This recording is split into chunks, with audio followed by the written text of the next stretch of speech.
गणतंत्र दिवस के मौके पर आज से जनमन में एक और नई शुरुआत। भारत माता की जय। आज देश की सबसे युवा फौज की कहानी, जो 1965 और 1971 की जंग में पाकिस्तान के सामने खड़ी हुई। देश के भीतर भी जब भी जरूरत पड़ती है वो सामने आती है। नेशनल कैडेट कोर यानी एनसीसी की वीर गाथा बता रही हैं चित्रा त्रिपाठी।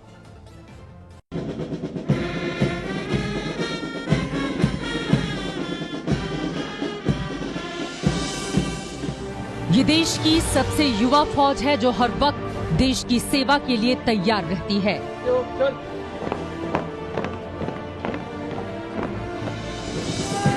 जोश, जज्बा और अनुशासन इनकी रग रग में मौजूद है।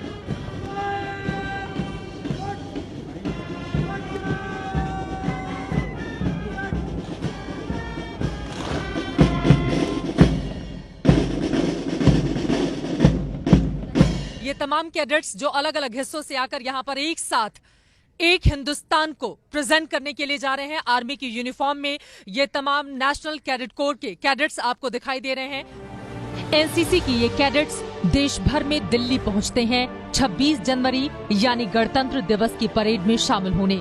कड़कड़ाती ठंड है लेकिन फिर भी इनके जोश में कमी नहीं है। कैसा लगा यहाँ पर पहुंचकर, यहाँ तक आकर? मैम बहुत ही ज़्यादा प्राउड फील हो रहा है कि अपने स्टेट को यहाँ पे रिप्रेजेंट करना, इतने high level all India level पे रिप्रेजेंट करना। 5 मंथ्स हम लोगों ने ट्रेनिंग की है, उसके बाद जाके कहीं ये मंजिल हम लोग को मिली है। इतनी ट्रेनिंग के बाद जब हम यहाँ तक पहुँचते हैं बहुत ही प्राउड फील होता है और बहुत अच्छा लगता है। बहुत अच्छा लगता है। कैसा लगा यहाँ पर आकर? ये मेरा सपना था लेकिन अभी आके तो बहुत अच्छा लगा। इस वक्त ये क्या महसूस कर रहे हैं, इनके अंदर क्या चल रहा है, ये मैं बखूबी जानती हूँ, क्योंकि ठीक 17 साल पहले मैं भी इन्हीं में से एक थी। मैं उन लाखों एनसीसी कैडेट्स में से चुनी गई वो कैडेट थी जिसे बतौर parade commander guard of honour के लिए चुना गया था। ये तस्वीर 10 जनवरी 2001 की है, जब तत्कालीन उपराष्ट्रपति कृष्णकांत गार्ड ऑफ ऑनर का निरीक्षण करने के लिए आए हुए थे और मैं उनके साथ थी। आकाश की भूमिका उस समय मेरी थी और आज आकाश को देखकर मुझे भी उतनी ही खुशी हो रही है जितनी कि आप सब लोगों को, क्योंकि बिल्कुल वेल ड्रेस्ड। और आपको ये भी बताते चलें कि अलग अलग बटालियन से होते हुए तकरीबन 4 से 5 महीने की बेहद कठिन ट्रेनिंग के बाद जब ये लोग यहाँ पर पहुंचते हैं तो ये नई यूनिफॉर्म इन सब के लिए इनके नाप की बनाई जाती है ताकि ये बेहद स्मार्ट दिख सके और अपने अपने बटालियन का प्रतिनिधित्व कर सके। मैंने परेड में गार्ड ऑफ ऑनर को कमांड किया था, जिसकी वजह से मुझे गोल्ड मेडल मिला और तब तत्कालीन प्रधानमंत्री अटल बिहारी वाजपेयी के घर पर हुई टी पार्टी में शामिल होने का मौका मिला था। आपको जानकर हैरानी होगी कि देश की कई बड़ी हस्तियों का संबंध एनसीसी से रहा है। यहाँ पर प्रधानमंत्री नरेंद्र मोदी की भी पुरानी तस्वीर, जब वो एनसीसी कैडेट थे, तस्वीर को देखकर ऐसा लग रहा है कि जूनियर विंग में वो उस समय रहे होंगे जब वो एनसीसी कैडेट थे। सुषमा स्वराज भी एनसीसी कैडेट थी, विदेश मंत्री सुषमा स्वराज मुस्कुराते हुए। लेकिन ये बहुत पहले की, देखिए किस तरह से छोटी सी तस्वीर और ये सार्जेंट का रैंक लगाए हुए सुषमा स्वराज इसमें नजर आ रही हैं। ये वो चेहरे जिन्होंने आर्मी में, एयरफोर्स में और नेवी में अपने नेतृत्व का लोहा मनवाया है, एनसीसी के कैडेट रहे हैं। जया भादुड़ी की ये तस्वीर देखिए, 1966 में रिपब्लिक डे कैंप जो दिल्ली में लगता है उसकी ये बेस्ट कैडेट रह चुकी हैं। इसके ठीक बगल में अनुपम खेर को आप देख रहे हैं, बॉलीवुड का जाना पहचाना चेहरा। हर एक कैडेट का सपना होता है इस राजपथ पर पहुंचने का, और यहाँ तक पहुंचना बेहद मुश्किल है। 4 महीने की कठिन ट्रेनिंग के बाद लाखों कैडेट्स में से कुछ का ही सिलेक्शन दिल्ली पहुंचने के लिए किया जाता है। ग्रुप कंपटीशन होते हैं, फिर उसके बाद ही डायरेक्टरेट कंपटीशन, उसके बाद यहाँ पर कितने बजे सुबह उठना पड़ा यहाँ पे कंपटीशन के लिए खुद को तैयार करनी? मैम मिनिमम 4 o'clock उठना पड़ता है सुबह में और 6 o'clock हमें रेडी होकर ग्राउंड पर आना पड़ता है। बहुत सारी चीज़ें हम लोग ने सीखी है, स्पेशली डिसिप्लिन और किस तरह से खुद को वेल मैनेज्ड हम किसी के सामने प्रेजेंट कर सकते हैं। कितनी मुश्किलों के बाद प्लाटून कमांडर के लिए आपको सेलेक्ट किया गया? ये बहुत मुश्किल आते हैं, ड्रिल, टर्नआउट, बहुत कुछ देखा जाता है इसमें। टाइम पे आना चाहिए, वेल ड्रेस्ड और डिसिप्लिन सबसे मेन, और अपने ट्रूप्स को लेके चलना चाहिए कमांडर को। एनसीसी में करीब 14 लाख कैडेट हैं। 2000 कैडेट्स का चुनाव रिपब्लिक डे परेड के लिए होता है। फिर 2000 कैडेट्स में से गार्ड ऑफ ऑनर और राजपथ पर परेड के लिए कैडेट चुने जाते हैं। गार्ड ऑफ ऑनर का उद्घाटन उपराष्ट्रपति को सलामी देने से होता है। 27 जनवरी को प्रधानमंत्री की रैली से इसका समापन होता है। कुछ गार्ड ऑफ ऑनर देते हैं जिसमें 6 से 7 वीआईपी जो आते हैं उस गार्ड ऑफ ऑनर को अटेंड करते हैं। कुछ कैडेट्स 26 जनवरी की आरडी परेड में हिस्सा लेते हैं। आरडी परेड में हमारे 2 कंटिजेंट जाते हैं, एक बॉयज़ का एक गर्ल्स का, और 2 बैंड जाते हैं, एक बॉयज़ का और एक गर्ल्स का। एनसीसी की शुरुआत वैसे तो आजादी मिलने के अगले ही साल यानी 1948 में ही हो गई थी, लेकिन देश में एक वक्त ऐसा भी आया जब इसे छात्रों के लिए अनिवार्य कर दिया गया था। 1963 में एनसीसी को कंपल्सरी कर दिया गया था। साल 1965 यानी कि भारत और पाकिस्तान के बीच जंग और साल 1971 भारत पाकिस्तान के बीच हुई लड़ाई में एनसीसी के कैडेट्स ने अपनी महत्वपूर्ण भूमिका निभाई थी। 1965 की भारत पाकिस्तान जंग और 1971 की बांग्लादेश पाकिस्तान जंग में एनसीसी ने रक्षा की दूसरी पंक्ति का काम किया था।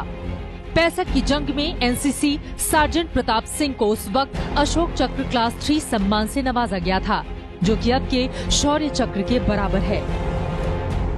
उस समय जो है एनसीसी की स्ट्रेंथ एक टाइम पर 26 लाख तक पहुंच गई थी, जो कि एजुकेटेड एबल बॉडीड मैन सारे थे लगभग, उसके अंदर गर्ल्स नहीं थी उस टाइम।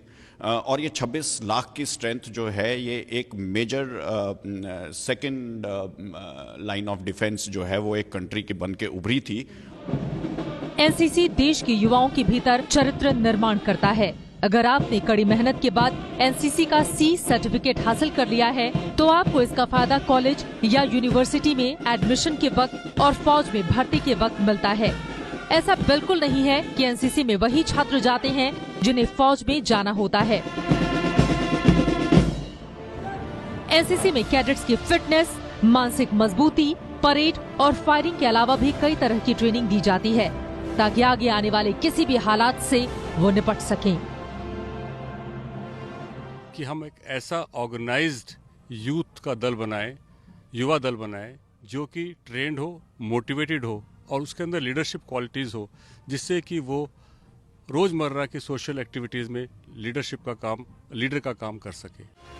मैं यहाँ जब देश भर से आए एनसीसी कैडेट से बातचीत कर रही थी तभी मुझे एक ऐसा चेहरा दिखा जो बेहद जाना पहचाना लग रहा था।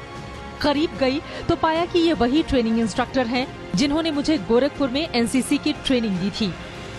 इन्होंने मुझे सिखाया हुआ है एनसीसी की बारीकियां, जिसके बाद साल 2001 में मैंने एनसीसी का रिपब्लिक डे कैंप यहाँ पर दिल्ली में अटेंड किया था। मैम, सबसे पहले तो बहुत खुशी हुई आपसे मिलके।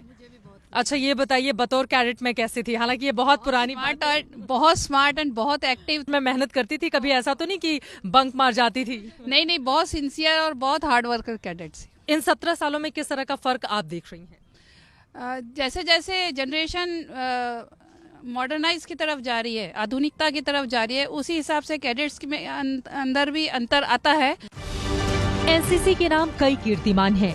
इन्हीं में से एक है साल 2016 में एनसीसी की गर्ल्स कैडेट का माउंट एवरेस्ट फतह करने का। इन लड़कियों ने 2 रिकॉर्ड अपने नाम किए हैं। कुछ लड़के गए थे और कुछ लड़कियां, बट आज तक कोई भी पूरा ट्रिप लड़कियों का नहीं गया था। और जो दूसरा वर्ल्ड रिकॉर्ड ये था कि यहाँ से 18 लोग गए थे, मेल्स एंड फीमेल्स इकट्ठे। आज तक उतना बड़ा कंटिजेंट माउंट एवरेस्ट तक नहीं पहुंचा है।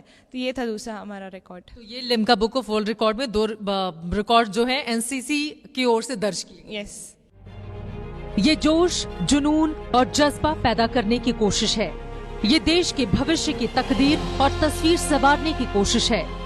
ये कोशिश इसलिए भी है कि यहाँ से निकलकर ये कैडेट्स जहाँ भी जाएं, वहाँ अपने कठिन परिश्रम और नेतृत्व क्षमता से अपने क्षेत्र का और इस देश का नाम रोशन करें।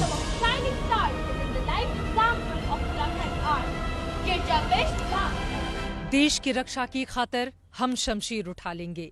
बिखरे बिखरे तारे हैं हम, लेकिन झिलमिल एक हैं।